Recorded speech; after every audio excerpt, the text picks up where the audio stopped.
vaccin contre le Covid-19, c'est le sujet du moment. Est-ce que je vais me faire vacciner? Par qui? Comment? Où? Pourquoi? Toutes ces questions, on va tenter d'y répondre. Et on va rencontrer le docteur Barré et le docteur Courteau pour qu'ils nous éclairent sur le sujet. Docteur Karine Courteau, vous êtes infectiologue. Docteur Amaury Barré, vous êtes infectiologue aussi. Bonjour. Bonjour monsieur. Donc on vient vers vous parce qu'on a quelques questions quand même que les gens se posent actuellement, notamment sur la rapidité avec laquelle on a eu un vaccin. Alors, il y a plusieurs raisons pour la rapidité de mise en route du vaccin. La première, c'est tout simplement que le virus a pu être séquencé très rapidement, c'est-à-dire que le génome, le constituant du virus, tous ces constituants ont été rapidement observés par les scientifiques dès le mois de janvier. Et le vaccin, justement, s'est basé sur ce qu'on appelle l'ARN, donc une partie donc, du génome donc du SARS-CoV-2. Et depuis quelques années déjà, notamment à la suite de la grippe H1N1, les comités scientifiques ont mis en place des plateformes vaccinales pour justement faire face à des éventuelles pandémies de ce style-là, pour avoir des moyens humains très rapides et techniques surtout. Et donc très rapidement, c'est-à-dire au mois de mars, déjà, le vaccin était constitué. Donc le fameux vaccin à ARN. C'est une technique assez innovante, mais bon, pour Ebola aussi, on avait déjà commencé à se poser ce genre de questions. Et ensuite, l'avantage qu'il y a eu, c'est comme c'est une pandémie, il y a aussi beaucoup, évidemment, d'investissements qui ont été proposés et mis sur la table. Et en plus de ça, les laboratoires se sont associés. Pfizer, par exemple, s'est associé à BioNTech. Donc, ils ont tout simplement associé leur technique humaine et leur technique matérielle. Donc tout ça, ça a permis d'accélérer la confection du vaccin. Et ensuite, l'étude, ça a été assez simple d'enrôler un grand nombre de patients dans l'étude, parce qu'il y avait beaucoup de personnes malades, c'est une pandémie. Donc du coup, beaucoup de participants ont pu faire partie de cette étude, et ça a permis de constituer un grand échantillon, donc avec à peu près 40 000 personnes, divisées en deux, 20 000 qui ont eu le vaccin et 20 000 qui ont eu le placebo.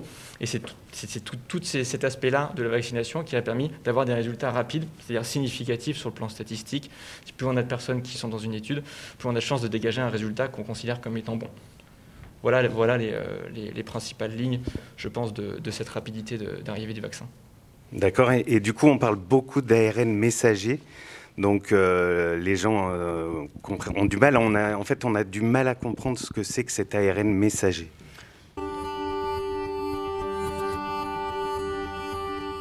Donc, comme vous l'a expliqué mon collègue, le génome du virus, le virus là c'est un virus à ARN, donc un virus à ARN qui va fabriquer toutes les protéines qui qui constituent le virus. Donc cet ARN a été connu très vite, en janvier. On a défini dans cet ARN la partie qui nous intéressait, et on a gardé cette partie qui nous intéressait et qui permet de fabriquer la protéine Spike, qui est celle qui est la cible de notre système immunitaire, c'est-à-dire qu'elle va créer des protéines Spike que vos lymphocytes vont reconnaître et vont faire des anticorps vis-à-vis de cette protéine. Donc cet ARN messager, il va être gardé, enveloppé dans une bicouche, c'est-à-dire dans une membrane, qui est quelque chose d'habituel et de connu, qui va permettre d'entrer dans la cellule, mais elle va rester à l'extérieur du noyau, c'est-à-dire qu'il ne va pas être intégré dans l'ADN humain. Il reste dans le cytoplasme, et dans ce cytoplasme, on va utiliser notre matériel habituel de transcription de l'ARN pour fabriquer des protéines Spike que votre système immunitaire va rencontrer et vis-à-vis duquel il va faire des anticorps.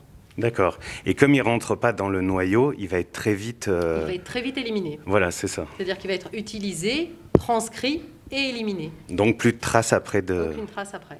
Les personnes qui peuvent se faire vacciner à l'heure actuelle, c'est qui?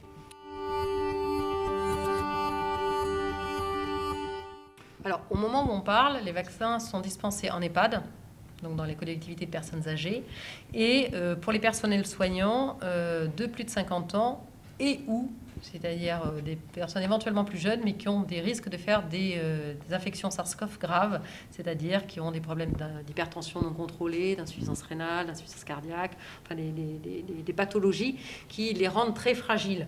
Là, je parle des soignants. Donc ça, c'est là actuel. Dans un deuxième temps, on va élargir aux personnes de moins de 75 ans, probablement aussi en collectivité, avant d'élargir à la population générale. Mais tout ce calendrier doit rapidement se mettre en place pour effectivement éviter une circulation virale dans les délais les meilleurs. D'accord. Et les enfants? Alors pour les enfants, ça n'a pas été la cible des études, bien entendu. Pourquoi? Parce que les enfants vont bien et quand ils sont malades, ce qui n'est pas la majorité des cas, ils vont bien, ils guérissent.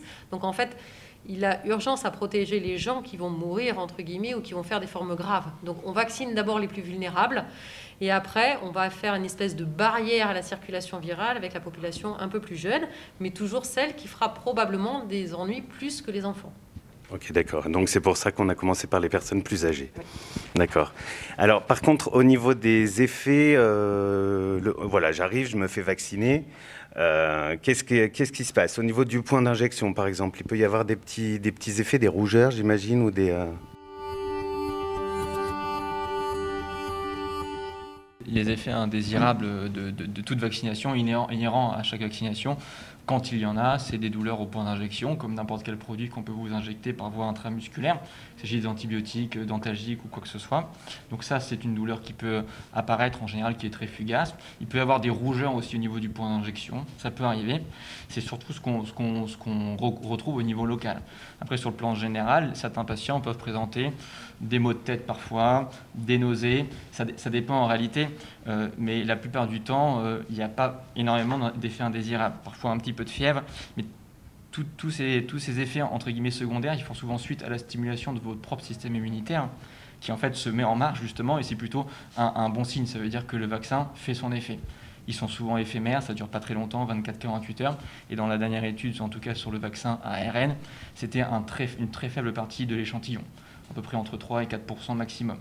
Donc si on compare aux autres vaccins, il n'y a pas de raison qu'il y ait de nouveaux effets indésirables. Donc on est plutôt rassuré là-dessus. Pour le court terme, évidemment. Et quand on se fait vacciner, on dit à peu près qu'il faut rester un quart d'heure, une demi-heure après la vaccination. C'est pour juste voir s'il n'y a pas un risque allergique ou quelque chose comme ça, j'imagine? Oui, vous savez, quand il y a un nouveau médicament qui est mis sur le marché, qu'il s'agisse d'un vaccin ou autre, on est toujours prudent. C'est pareil quand on convoque les patients ici en hôpital de jour pour faire des perfusions, quelles qu'elles soient. Souvent, on les surveille quelques minutes ou une demi-heure ou une heure après injection pour être sûr qu'il n'y ait pas une réaction aberrante qui apparaisse, auquel cas on peut agir tout de suite. C'est surtout des mesures de précaution plus qu'une mesure qui s'avère indispensable. D'accord. Il y a 2 injections. Combien de semaines d'intervalle entre les 2 injections? Sur le vaccin BioNTech et Pfizer, les études ont été faites sur 3 semaines d'intervalle. C'est possible que ces 3 semaines bougent. Là, on parlait de 6 semaines entre 2 injections. En réalité, les 3 semaines, c'est le temps minimum, selon nous, qu'il faut avant de faire un rappel, parce qu'on estime qu'il faut à peu près une quinzaine de jours pour fabriquer les anticorps.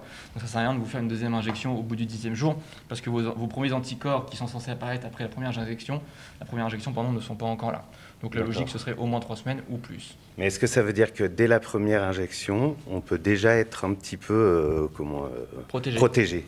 Oui, on considère là que, par exemple, dans l'étude à nouveau de Pfizer, 70% de la population serait protégée efficacement dès la première injection. Mais les rappels sont, quoi qu'il arrive, indispensables si on veut avoisiner les 100% et avoir une immunité pérenne. En tout cas, une immunité efficace. D'accord. Et est-ce qu'on a une idée de combien de temps on est protégé avec ce vaccin?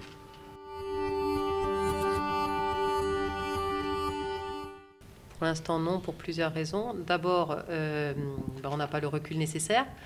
Et ensuite, ça va être aussi le temps et l'histoire qui va nous dire est-ce que le virus mute ou pas, parce qu'un virus, il a vocation à muter. Donc, est-ce que les mutations vont impacter le temps et finalement le vaccin ne plus être efficace contre le variant qui circule? Au jour d'aujourd'hui, notre vaccin semble efficace contre les virus circulants, mais peut-être que dans 6 mois ou dans 1 an, il y aura une mutation suffisamment importante pour que le vaccin soit plus efficace et qu'on soit dans l'obligation d'être vacciné de nouveau ou pas. Donc pour l'instant, on n'a pas assez de recul. Enfin, je n'ai rien lu pour pouvoir aiguiller. D'accord. Et justement, vous parliez de variants. Oui. On en entend beaucoup parler, le variant anglais, le variant africain. Oui. Il est plus méchant? Il est plus contagieux? Il n'est pas plus méchant, mais il semble plus contagieux. Donc, pour le moment, effectivement, c'est lui qui a l'air de prendre le pas sur les autres parce que justement, il est plus contagieux.